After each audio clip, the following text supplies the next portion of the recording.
What the hell is a generalist? A generalist is what some people would consider a jack of all trades, right? It's a person that has a broad foundation. That does a lot of things. Might also not do many of those things particularly well. But it's also a person that does most things better than most people, right? So it's someone with a very broad foundation. And I've started to define being a generalist as kind of like being a specialist in meta skills, right? Just for example. I think like there's like 4 tier 1 meta skills that every generalist should have. That's the ability to learn rapidly. It's the ability to solve problems, to think critically, and to communicate clearly. Because these are things that unlock pretty much any other discipline for you. If you're a good learner and you're a critical thinker, then you're going to be able to figure out a lot of other stuff, right? Like you're going to be able to learn skills that you want to pick up, right? And then you're going to be able to communicate those things clearly, and you're going to be able to use those skills to solve problems. And that's pretty much relevant anywhere.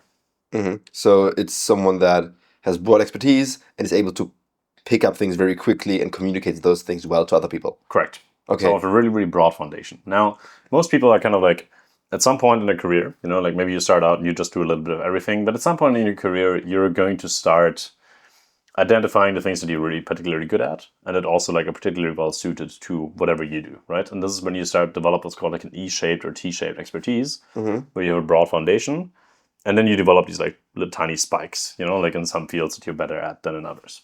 Okay, E and T-shaped because T is basically you have one baseline and then you have one like very pillar where you go deep in one topic, and E-shaped because you have more of them but not as deep. Correct. Okay. Yeah. And why do you believe that being a generalist at the moment is a good thing? That's a very good question. In the past, everybody's been telling us like, hey, you need to specialize, right? I grew up in the German educational system where while you're still in high school, you're asked to specialize. They ask you, hey, pick 2 classes, and these are going to be your main focus classes, or Leistungskurse, right?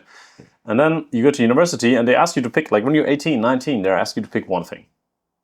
Study business, or medicine, or law, but you can't do like a little bit of these 3 things combined. It's not possible. So in the past, I think that worked really well, because the world was changing compared to today rather slowly, right? So you knew that you were going to be able to specialize in one thing, but in particular, and that would probably carry you through the rest of your career. Like if I look back at my grandfather, for example, he worked at Siemens. He spent his entire career at Siemens, working on like the same phone technology, basically for most of his career. And yeah, that worked well for him. But today, that's not like that anymore, Like 10 years ago, being a front-end developer was hot shit, or being able to build a website, that was like a legit business. Today, and yeah, there are still agencies that do this, but most people just build their websites themselves because there are tools to do it for them, right? So now we see the same development of software developers, right? 5 years ago, being a software developer was like the hot thing to do, like the most future-proof way to build your career. Dude, 5 years later, like Cursor and Claude Code and whoever else you ask is writing most of the code for you. So, like the demands that the working world has for us is shifting. It's changing constantly. So, what is necessary, what a core skill is now, is adaptability. We're gonna have to adapt to these changes. We're gonna have to be able to learn these new tools, and we're gonna have to be able to recognize like what else we can do with them. And having a broad foundation there is really important.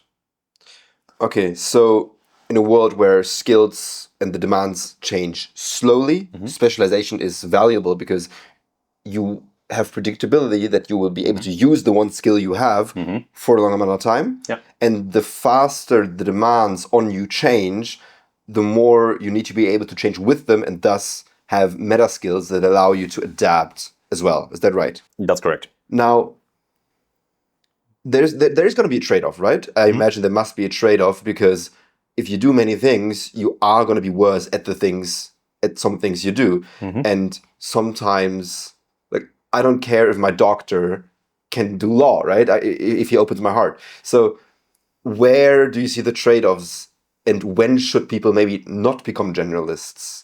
And where is it worth it to really go deep and specialize? You're absolutely right with the doctor example, right? Like, I'm an athlete, so I think a lot about like sports injuries. If I, for example, have an ACL tear, then I probably want to work with a specialist, right? You want to work with a doctor that only does these ACL surgeries, because it's more or less it's going to be the same thing, right? It's a very, in a way, predictable environment. And these predictable environments, specialization is super, super valuable, like you said. And I also think it's actually a perfectly valid career to like perfectly valid path to hyper specialize, and to do one thing really well. This is an okay way to build a career, but it's also a gamble that career will exist 20 years down the line. So if you, on the other hand, would look at your skills like a portfolio, like a stock portfolio, for example, you would want to diversify it. You wouldn't just bet on like one thing. For example, in the case of a doctor, like your ability to reconstruct ACLs. Is that going to be relevant in 10 years? I don't know. Like, are we going to have an AI that's going to operate the Da Vinci operating robot much better than any human ever could? What are these people going to do then? That are hyper specialized on, say, these ACL surgeries, for example. So, I think we will also need hyper specialists in the future, because, well, I mean, who's going to research, I don't know, the next foundational AI model, or who's going to go super deep and develop the next COVID vaccine or whatever it's going to be. But I think there's going to be very few of them. Whereas in the world that's ever changing, like having this broad foundation is going to be much more important. Also because it allows you to understand when you need a specialist, right? So an example for this is, I used to work in international expansion, right? I helped a company, about 40 employees at the time. It's an education and technology company. And we started going outside of Germany. That was my job. Now, one big issue that we ran into, obviously, is localization, right? If you have a software application, it also needs to be localized to other geographies, to other languages. Okay. And I had worked enough with other language professionals in the past that I knew language can be really, really intricate, especially when you translate things that are non-obvious, right? So I knew when we were getting into this localization thing that, hey, we don't have the skill set that it needs. We're going to have to hire a specialist for this. Whereas someone who has like zero baseline in this field would have just said like, yeah, fuck it, we'll just use Google Translate. Okay. And that wouldn't have worked. Okay, so a generalist, because you're able to understand enough about a subject to know when you're wrong. Exactly. You understand enough to know that you don't know enough in certain situations. Exactly, yes. And so you can grab the people you need left and right in order to build a team that can actually solve the problem that you can't solve yourself.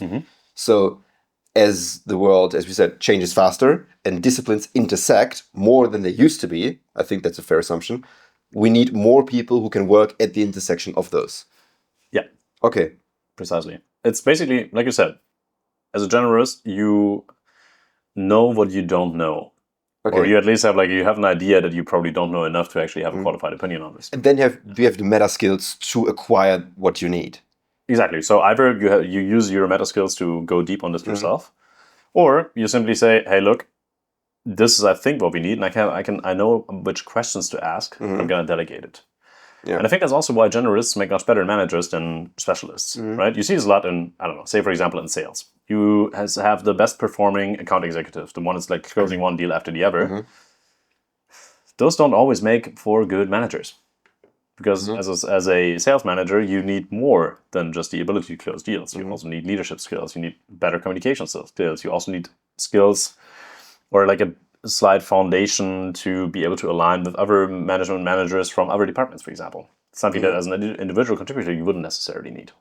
So, or look at the same thing, look at like CEOs in large companies. Like none of them is like a hyper specialist. They're all kind of generalists and certainly like have been brought up in like one or maybe two specializations, but over time they've diversified a skill set because they need to have a qualified opinion on all these things. Okay. Yeah. Are you familiar with the idea of anti-fragility? Yes. Okay, good. Because I was literally watching earlier, again, another lecture of Taleb who talks about this. And for those who don't know, a system that's fragile is a system that likes routine, likes stable things. And when you hit it with uncertainty and with change, it breaks. And a system that's anti-fragile, you can correct me if I'm wrong here, not only does it not break, but it actually benefits from chaos. And so if you have these meta skills that you mentioned, then when someone throws a new challenge at you or a new problem you need to solve, not only does it not make your career crumble, make yourself crumble, but you actually are able to respond to it. And because you had this outside input, respond to it and acquire a skill to basically build your skill set even more. So I think, would you say that generalists are anti-fragile, well, humans or careerists in a way? I've never looked at it that way, but yeah, actually, that's a really good insight. Yeah. Okay. Yeah. Oh, cool. Yeah. Yeah, I love that analogy. Actually, it's fantastic. Yeah, I like when I'm able to combine things from like many different areas. Yeah. And imagine someone who is imagine someone who is just graduating high school. Yeah. Graduating from university, and they think, well, that's all nice and good, but I learned this one thing. What can I do to become a generalist or to acquire more of these meta skills, like learning faster, communicating better? What can they do?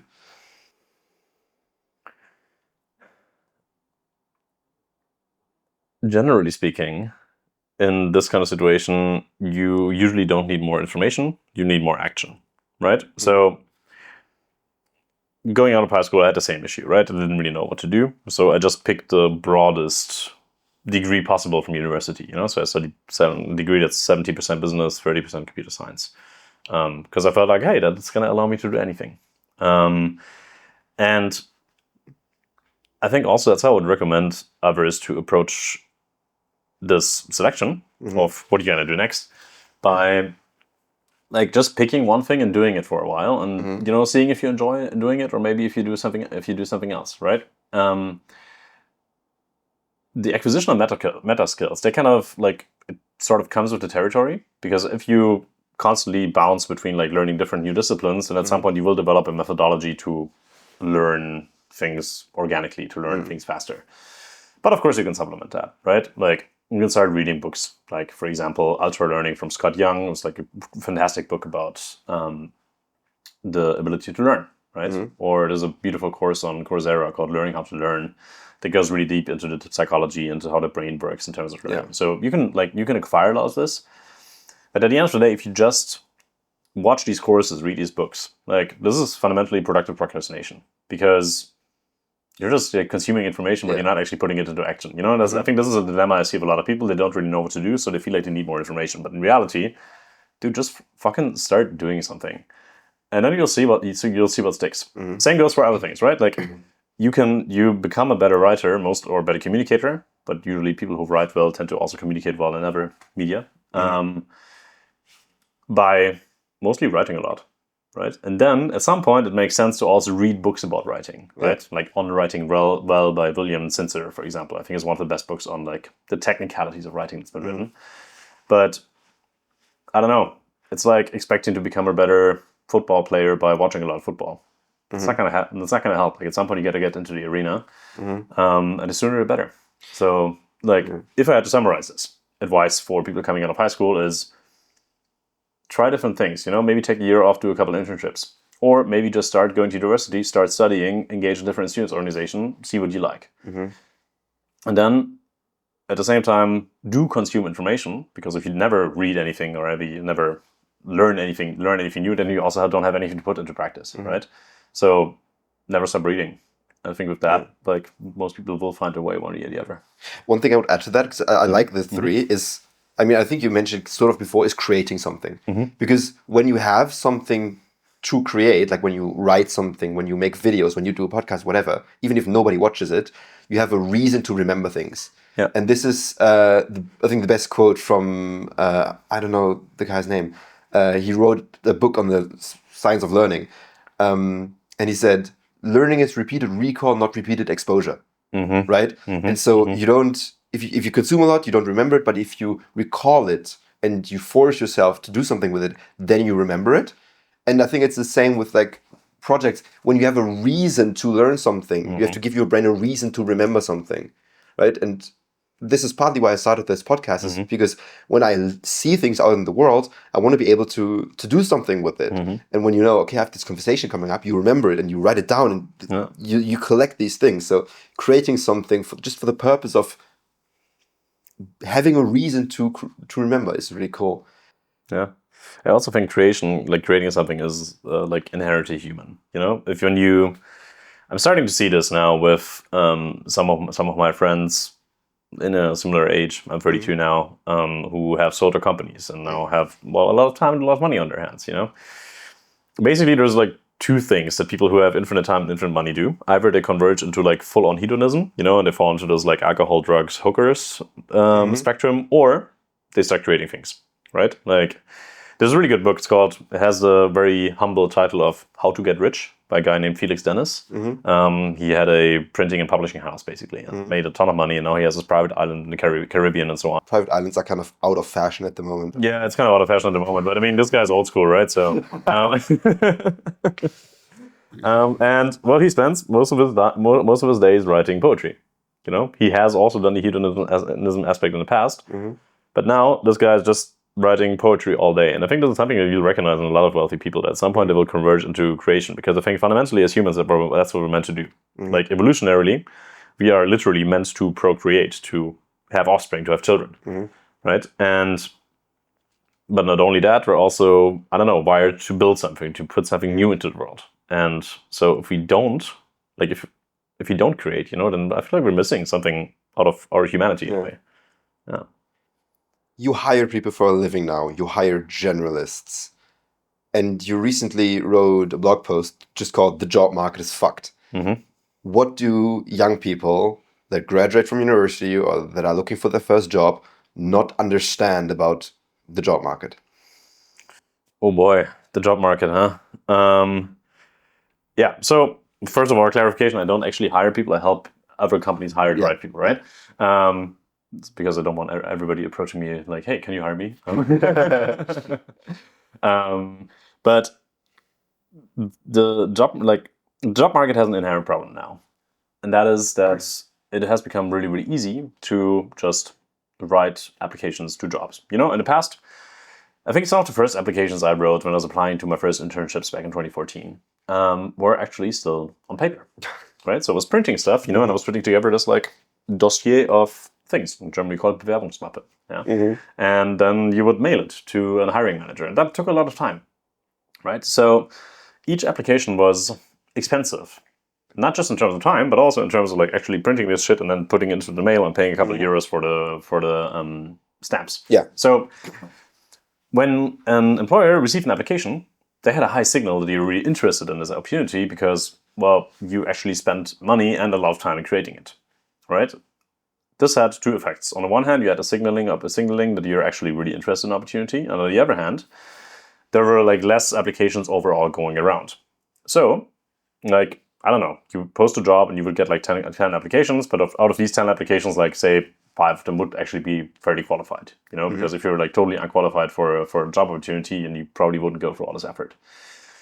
This also meant that they can actually take the time and look at all these applications. Now, we have generative AI today, and all of a sudden it's become like infinitely easy to create an application. So like you can write scripts that literally apply to jobs for you. So you don't even know what you're applying to anymore. Which also means that now, instead of receiving 10 applications, companies receive 100. Or in the case of companies hiring generalists, where the profile is like particularly broad, and like the skills can be really, really even broader, could be up to 500, 700, 1,000 applications, right? I was talking to a friend of mine last year, and he works at a like very, very hot sustainability scale-up. And they were hiring for a founders associate, and I asked him, I was like, well, how's your hiring going for the founders associate? And he's like, oh, it's going terribly. And I'm like, what do you mean? Like, you guys are a super hot startup. Like, you must be getting applicants. He's like, yeah, dude, we had like 1,300 people apply to this position. Shit. Like, who's going to look at all these applications? And I'm like, yeah, dude, that's a fair point. This is a problem. So what happens on the employer side, right? So now you have all these applications coming in. Somebody has to look at them, or maybe not, but ideally you don't want to ghost like all the candidates who applied. That kind of sucks too. So what you're going to do is you're going to use like the roughest filters that are available to you. So for example, like when I was testing the job market 2 years ago after I left my last position, I applied to a position in international expansion. So like the exact thing I had done for the last 3 years, and successfully so. And I got rejected because I don't have a master's degree. And I was like, dude, this is fucking dumb. Yeah, but I mean, if 100 people apply to this position, and you're like, okay, well, we need to use some sort of heuristics in order to whittle down the number of applicants, then you're like, okay, well, you know what? We believe having a master's degree is important. I strongly disagree, by the way. So yeah, we're just going to filter out all people who don't have a master's degree, And this is also why in every fucking job description that I see, people ask for experience at MBB, McKinsey, Bain, on the Boston Consulting Group, right? Not because this is the only qualification that works for this job, but if you just filter out for people who have already gone through these very, very elaborate and very selective application processes, then you're probably going to hire a candidate who doesn't suck, So in a way, it's a good way to separate better candidates from worse candidates, so to speak. But that also is an inherent problem because now if everybody's using the same heuristics, filtering for good business schools, filtering for having worked at these consultancies or other high signal entities, whatever, then all of a sudden the entire employer market is competing for a very, very small amount of people actually on the market, right? So then these people might be getting 3 or 4 offers, and for them life's great, but then for everybody else it kind of sucks. So because they all use the same filter. Exactly. You know what's funny? A similar thing is happening on dating apps. I was thinking the exact same thing, yeah. Because on dating apps, you used to meet people at church, in the library, at the pub, whatever, and you get to know them, and you get to know their personality, and then you can choose for a mix of looks, personality, whatever else you want to use. And now, when you have a dating app, the only thing you really see is how does this person look on their first picture? And so that's what everyone uses as a filter. And so people who do very well in that one metric do very well, but also people who would do very well on other metrics that they can't signal, that's why signal, do poorly. And so it seems that the advent of technology in both, which are essentially both markets, dating market and job market, has had the same effect. Now, we can't really do anything about generative AI or taking these factors as given. What can someone who at the moment can't find a job, maybe early mid-20s, what can they do to increase their chances? Very good question. Also, let's get back to that dating issue later on. I actually have a couple strong opinions on that. Oh, okay. Look, first let's talk about what can you actually do in the job market. Now, let us assume that most people who are listening to this, they haven't worked at these consultancies, maybe haven't gone to high signal business schools and anything like that. And that's totally fine. I think actually more often than not, the perfect match for a company hides you won't be able to identify that just by looking at the CV. You're actually gonna have to speak to people because, especially in startups, when you're still working with a small team, really, really close to the founder, interpersonal chemistry is actually really, really important. And that's something you can't really read from a CV. So the most important step is actually getting the interview in the first place, right? So there's, I think, a couple of ways to do this. And I would kind of recommend a barbell strategy, right? With extremes at both ends. So on the one end, you pick, say, 5 to 10 jobs where you feel like, okay, man, it would be fucking awesome to work here. I love this. I love the mission. I love everything about this company. I want to be here. And then you just go the extra mile and then some, right? So what does that mean in that context? It means 2 things. First, you have to obviously make sure you get the basics right, and then you go to extra mile. So let's get the fundamentals right first. You begin first because initially, when an HR manager, or also I as a recruiter, if I look at a profile, there's a couple things that make me want to say no automatically without even going further into it. And that's basic stuff like uploading your CV as a docx file, even though it explicitly asks for PDF, right? Being able to follow simple instruction is a huge skill that a lot of people aren't capable of, right? Okay. And if it explicitly says upload a PDF and you upload a docx, I know, this person cannot follow simple instructions. Cool, I don't even have to look at anything else, right?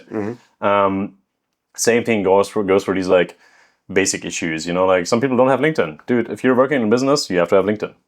Period. If you don't have LinkedIn, why? This is I can't teach you everything about business, right? I can't teach you about how to fill out a LinkedIn profile and start building that out. Or I don't know, having typos in your CV. I see this every day, right? People who just simply have 2, 3, 4 typos. They're badly formatted, basic shit like that. Where it's just you gotta get that straight first. So get your CV straight first. Happy to share a guide on how to properly format your CV and how to do everything like that. I'm happy to do that. Set up your landing page. Your LinkedIn is your landing page. Most people that I work with in terms of hiring actually look at LinkedIn first, and then they look at the CV.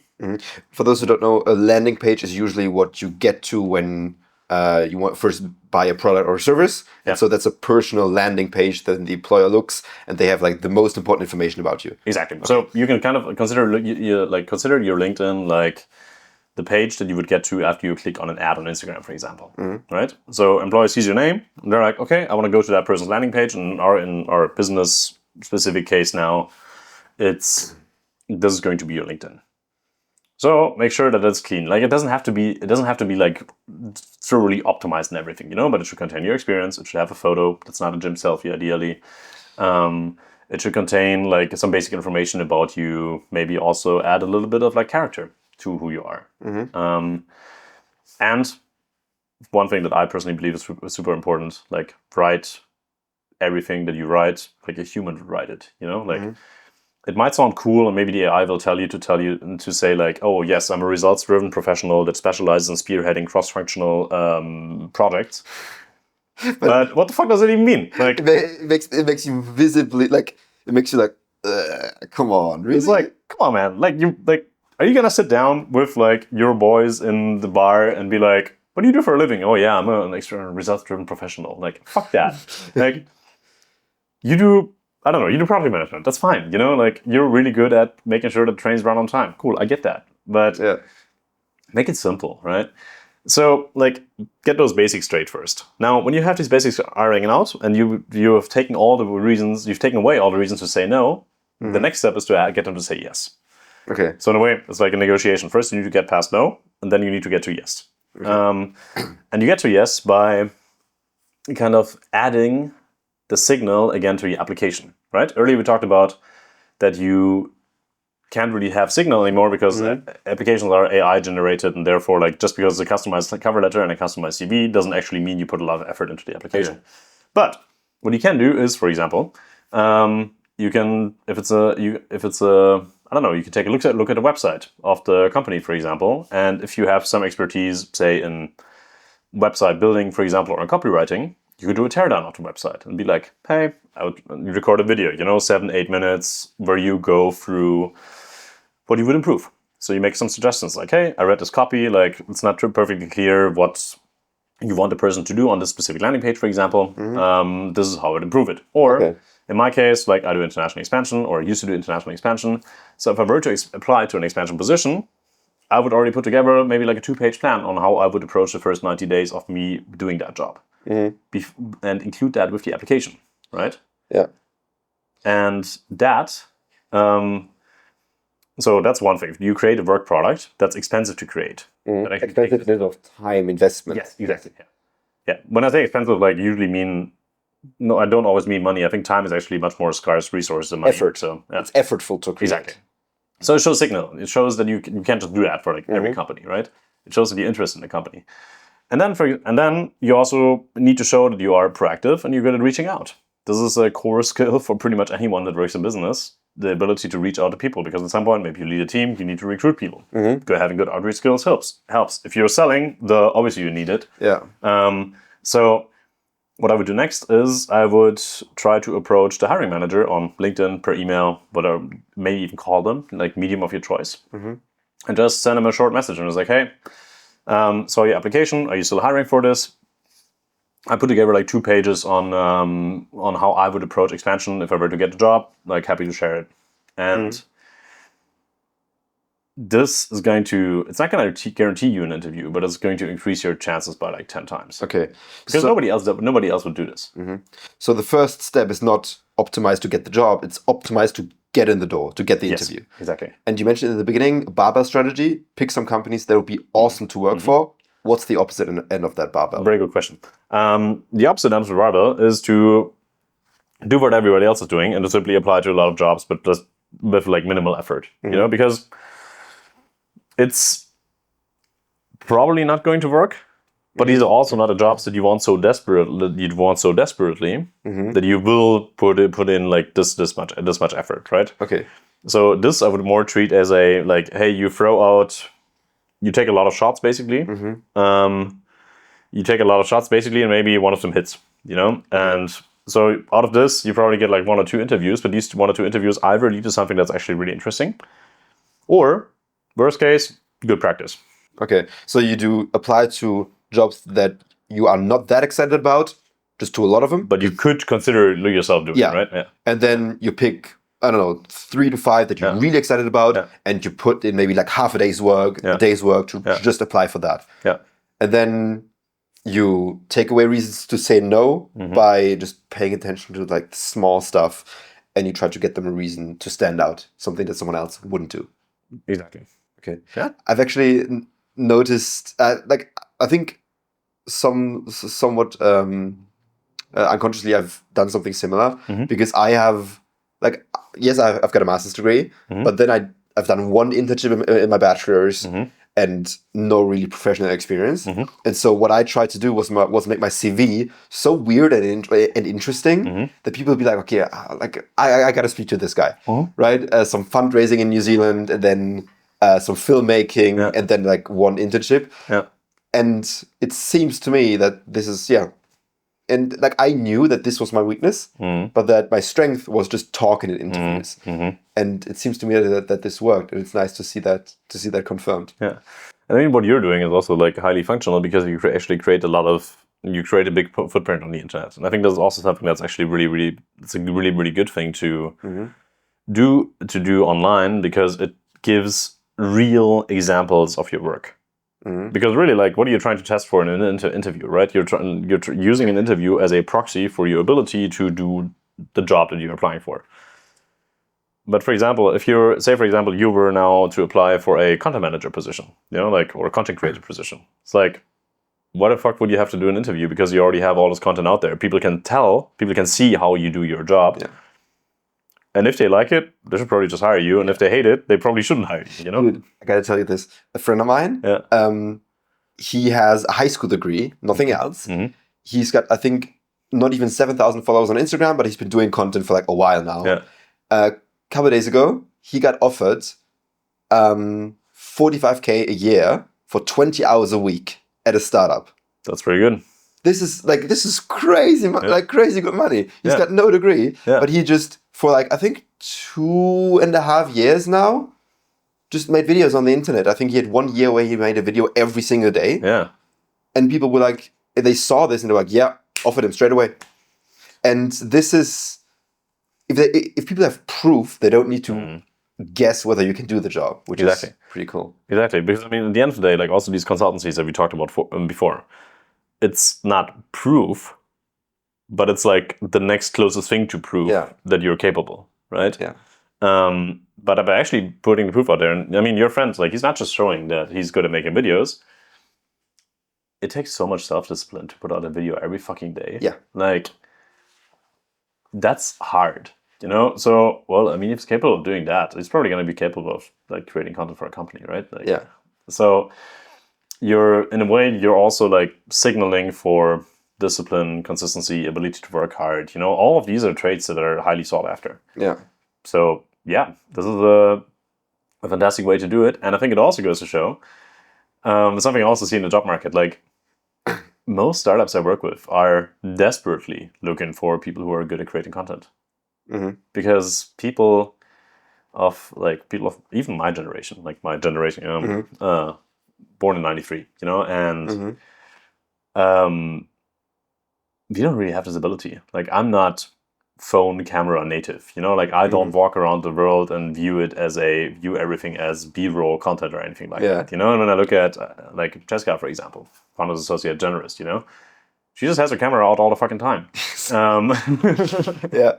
Right? It's like, dude, that's crazy, But it's also why she's able to create such good content, because she just gets so much material from it. And she views the world through a different lens. And I feel like this is much more common in the people who are now just entering the labor force. Yeah. I mean, it's something you can learn, definitely. For sure. Because it's just, once you start, it's the same thing as before, right? When you say, I want to make a video, then your brain looks for stuff to make a video about. And you look for scenes. And obviously, cameras, filming stuff is all more common in the younger generation. So it's going to be more, I've got a couple quotes, and I want you to just explain them a bit more. learning how to build a business is the best form of job safety. If your job disappears, you can always create a new one.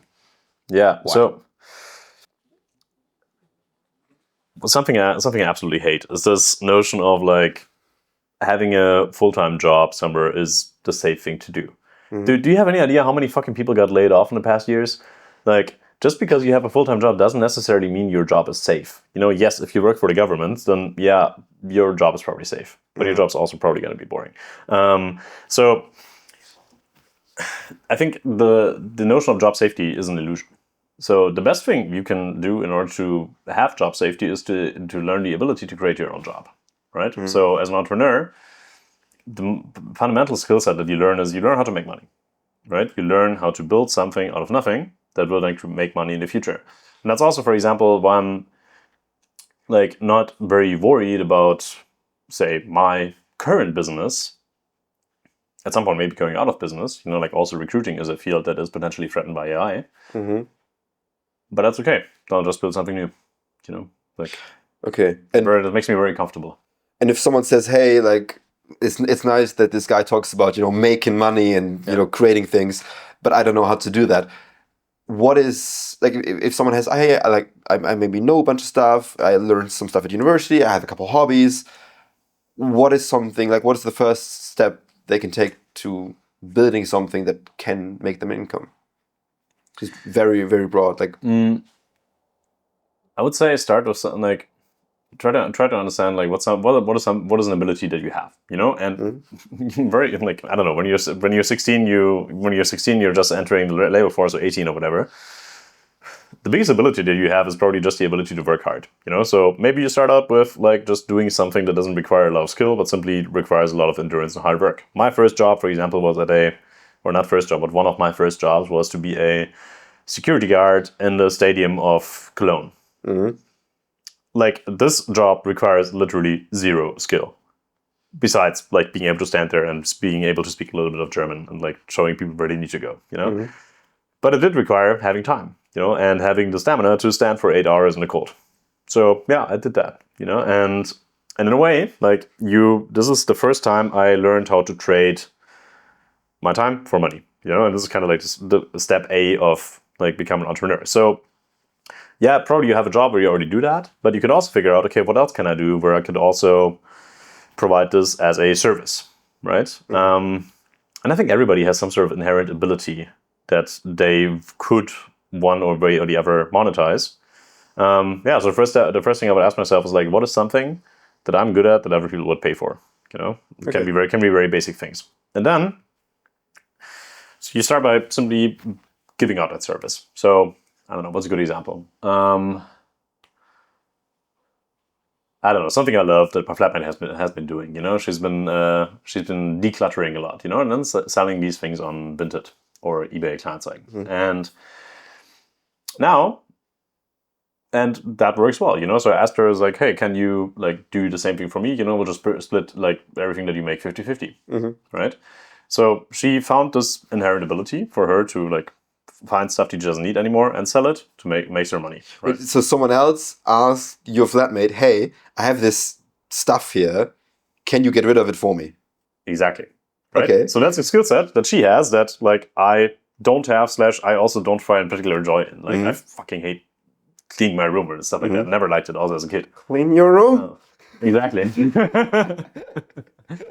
Exactly, so like I've got a lot of useless shit lying around, but hey, I'd be happy to have it gone. I just can't be bothered to put it up there myself, right? So this is like one example of like something that you can do for someone else that they'd be really thankful for, and also potentially be able to give you money. I also pay a guy now to actually come in and clean our apartment. It's cleaner, very typical arrangement of like a freelance job that somebody does on the side. Cool. So that's the first step. Now, let's take this decluttering example, right? How would I build this out as a business? So okay, she's started doing this. Then the next step would be to kind of turn it into a productized service, right? So you start developing some sort of standard procedures. Instead of, for example, going into these people's apartments and say, hey, look, I'm going to do this for you. You would then be able to teach them your method, for example. So in this case, it would be, hey, let me create this like 7-step process for you how you go about decluttering your room. Maybe you start with your kitchen, you make a list of, I don't know, like I'm just making shit up on the fly here, right? You create a process for it. And instead of now selling your time, you sell the process, right? And at some point, you develop the process and you maybe pay other people to run the process for you. So you're still kind of selling the service, but you're not providing the service yourself anymore. And at some point, you're going to have optimized the process yourself, that you just sell the process either as a checklist, digital product, whatever, as a book. Yeah. And all of a sudden you have something that makes money. Okay. And then you run into the next issue. So this is like how you create a product that you sell. And then you run into the distribution issues. But I feel like you want to ask it. Yeah, which is like a whole other area that I think we're going to keep it at. Figure out what you're good at. Yeah. Find someone who's willing to pay for that. Yeah. And then do it for them and either teach it to other people or figure out a way to get more people to do that for you. Yeah. But I think many people rarely ask themselves the question, what am I good at, and would other people be willing to pay for that? And I think if you think about job safety, I think this is something that I'm learning as well, is that things that I am good at, I know I'm good at it, and so it's not, I've always been good at it, and so I don't think I'm good at it, because it's inherent to me. But if other people don't have that ability because they're not me, they think, oh my God, this guy's so good at this thing, but I don't think I'm that good, because I've just always been that way, or I've developed it slowly over time. And so I think something that could be very important here is asking other people, what am I good at? Like when you look at me, like ask your friends, what am I good at? Because sometimes you just don't realize. Yeah. Next quote. Or did you want to say something? It's like this analogy of an older fish swims up to two younger fish and he asks them, like, hey boys, how's the water? And one of the young fish look at each other and they're like, what's water? Because they're so immersed in it, they simply don't know what it is, right? And I think the same thing is true for our skill. The things that we're really good at, we usually don't recognize that we're good at this. Yeah. Until somebody else tells us. So yes, it's absolutely the right approach to ask other people, like, hey, what do you think I'm good at? Yeah. You can't expect non-linear results from linear people. What does that mean? In startups, everybody talks about exponential growth, right? So you need to do things that are, and let's say, like, okay, let's do some inversion. I really like the notion of inversion. Okay. So, like, basically turning something around and asking the opposite question, right? So, for example, what would we do if we wanted to build an average company?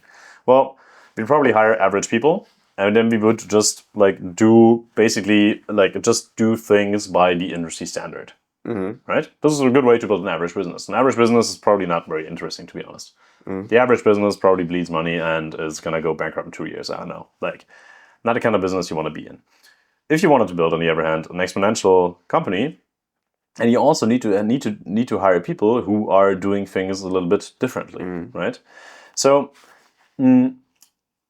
if you have always had a very linear career path, there is very little evidence that you can actually do things that are kind of like out of the box, right? So in a way, one way you could frame this is if you've always done what you've been told to, so get good grades in school, go to a good university, get a job at a good company, then you're probably really fucking good at following instructions. That's great.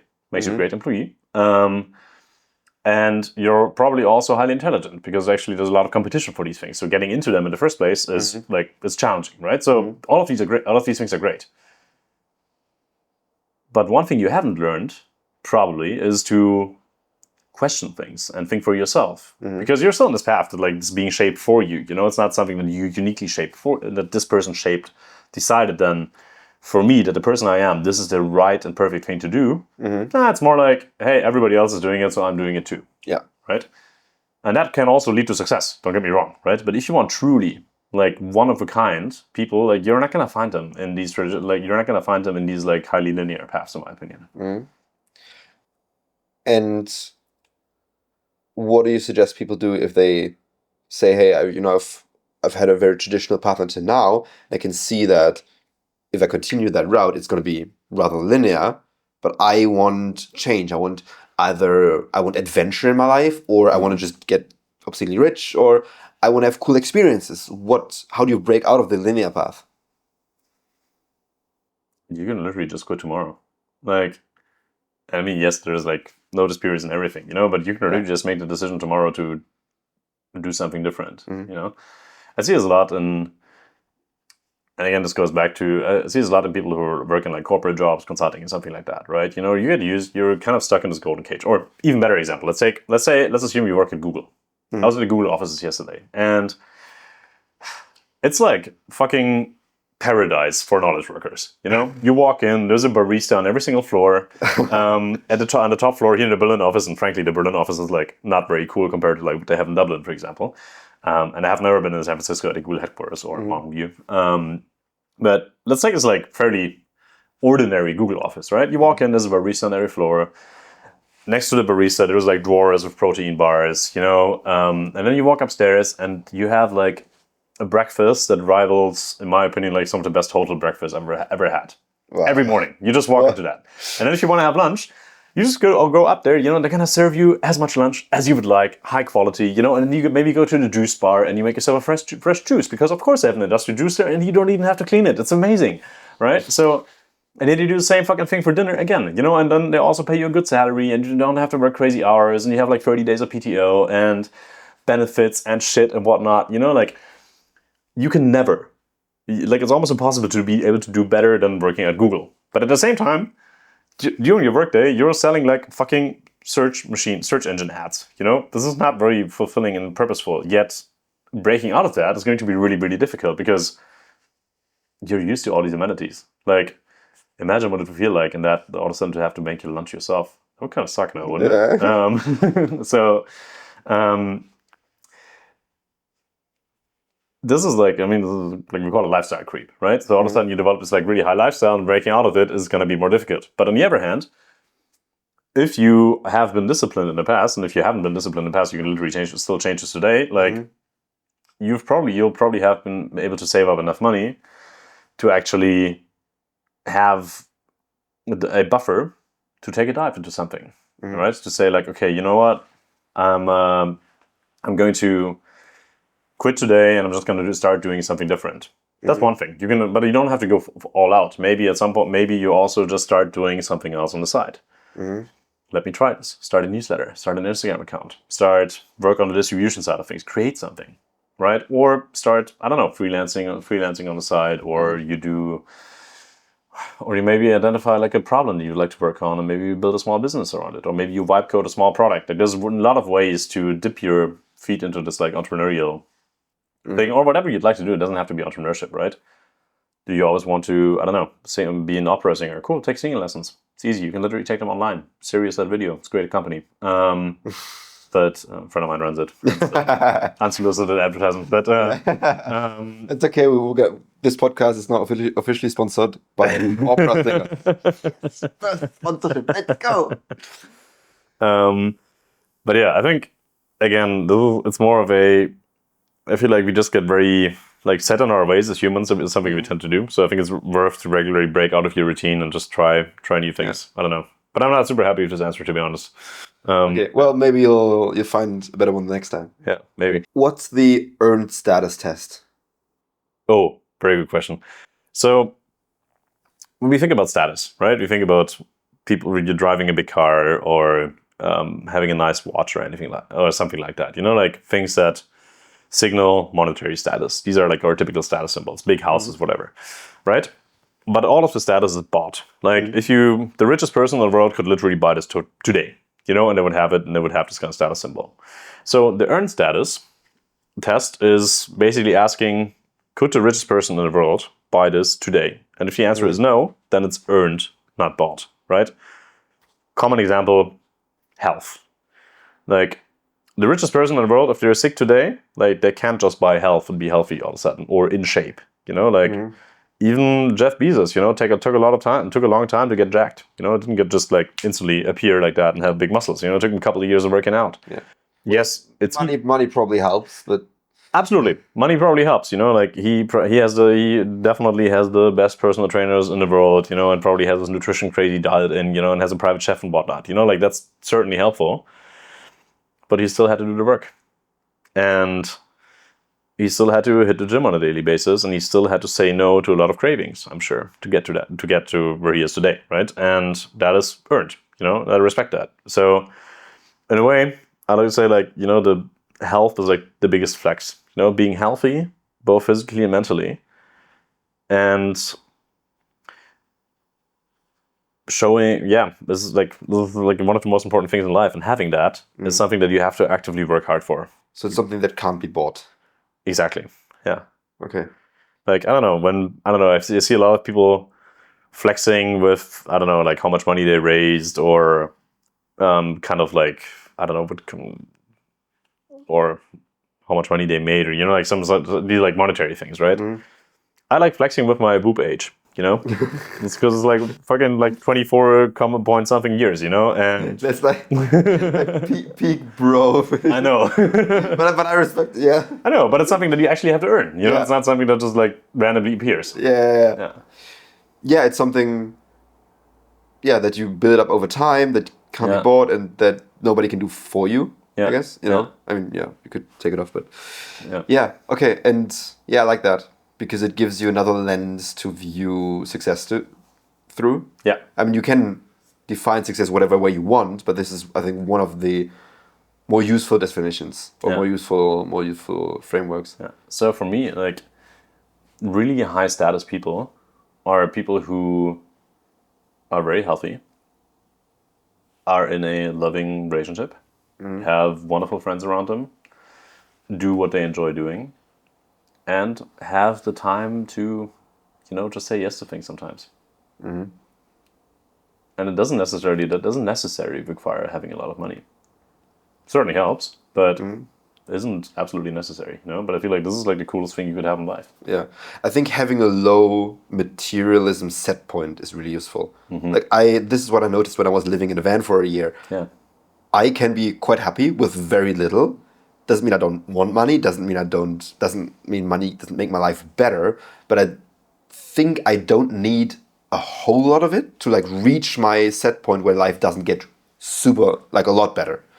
And so having that, I think, helps, because yes, you're going to be motivated by money to a certain extent, but not always, and it's not going to pull you to do things or push you to do things that you really regret. Yeah, it's a tool, right? Like, I view money as a tool to buy time, as a tool to have wonderful experience, and as a tool to just, you know, do things that I personally enjoy doing. Like, I enjoy cooking, you know, so I spent 200 euros on an automated pasta machine. Fucking best investment I ever made. And now I get to make fresh pasta every time I want to. It's awesome. Doesn't necessarily mean that like every people would get more out of it, you know, but to me that's a much better investment than like dropping, I don't know, 200 euros on a bottle of sparkling wine in the club and like buying status of that, so to speak. Yeah. I read that you have a 2C list for different cities in the world. What is it? Why do you have it? And who's the person you're most excited to meet?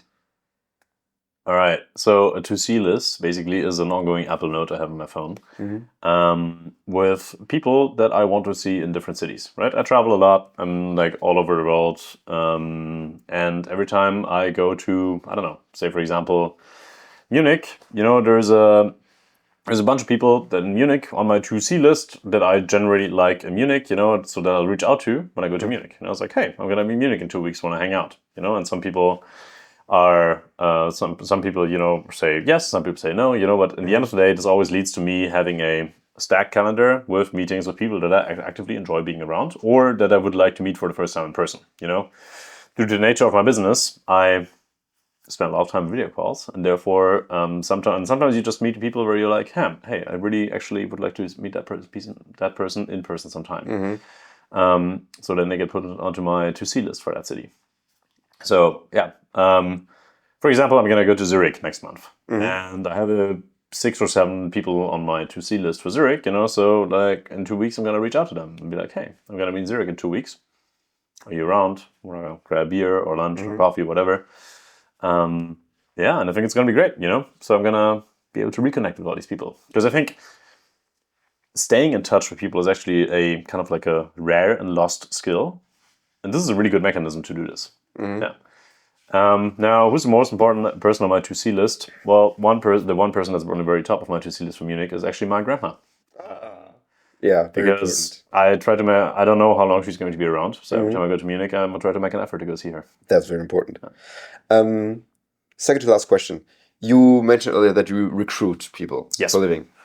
earlier this month, last year, sorry, I was in Nepal. I was leading a travel group, and funnily enough, I had 3 team leaders out of 3 different industries: finance, tourism, and energy. All team leads, and I asked them all, "What do you hire for?" And they all told me the same thing, which was funny because it's 3 completely different industries.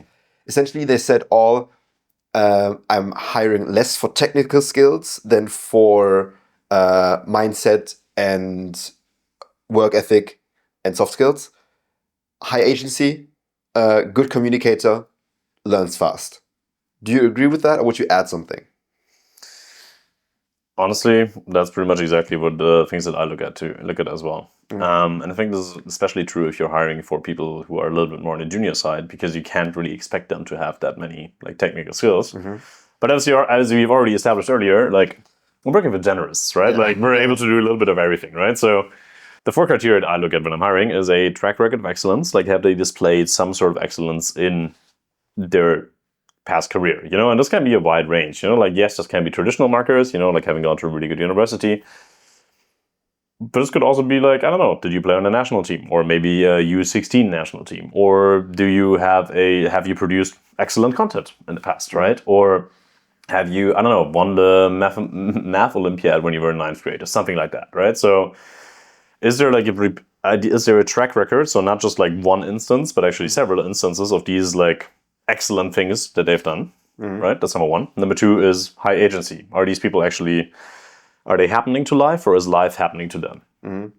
And then this, for example, especially chosen these like non-linear careers, a lot of hiring managers kind of frown upon people who like study something for 2 semesters and they switch degrees and they do something else. I actually think that's a proof of high agency, because these people realized, I'm in the wrong environment here. This is not what I'm supposed to do. And then they make a decision to change it, even though the socially accepted decision would be to just kind of stick it through, right? So I think this is actually a positive indicator. Same thing goes for changing countries or cities in order to be in the environment that you want to be in. Number 3 is clarity of communication. Again, like good communicators, super important meta skill. Like everything that we do to this day is communication. Even if when we work with AIs, it's going to be communications, and the output of your AI becomes exponentially better if your input is good, and so whatever you do, like the ability to communicate clearly is going to be super important. And then lastly, bias for action. Do these people take action, or do they wait for someone else to tell them to take action? Like in that, I would much rather have someone that asks for forgiveness than someone who asks for permission. That's a good idea. Track record of excellence, high agency, good communicator, bias for action. Correct. Sounds good. If people recognize themselves and they say, I'm a generalist, I want to get recruited, where do they go? You go to www.generalist.de and you hit apply now. And you recruit for startups in Berlin, Munich mostly? Yes, correct. Right. Early stage startups in Berlin, Munich for founders associate, chief of staff, and also country launcher or international expansion roles. Okay. So I'm also, and this also includes not just people who are like early in a career, but also people who are either looking to make a career change or specifically are former founders and maybe don't want to like build a business right away after just leaving the last business, but actually want to be employed for a change, which is kind of nice. I can speak from experience. Okay, nice. And if they want to get career advice, read more of you, LinkedIn? Yes, LinkedIn, Dominik Nitsch, website, dominiknitsch.com. I write a newsletter, dominiknitsch.com/newsletter. You should subscribe if you're listening to this, because a lot of these ideas that we've talked about, I've written about in that before. So I expect more of this to come. Okay. Lastly, who is the most interesting person you know that you think I should speak to, given my interests? Dude, I think you gotta speak to Philipp Scholz. He manages partnerships at Ebor. He is a former magician. And now goes deeper in the business world. I think you guys will get along fantastically. Can you introduce me? Absolutely. That's wonderful. Thank you. Nice. That was lovely. Cool. Nice.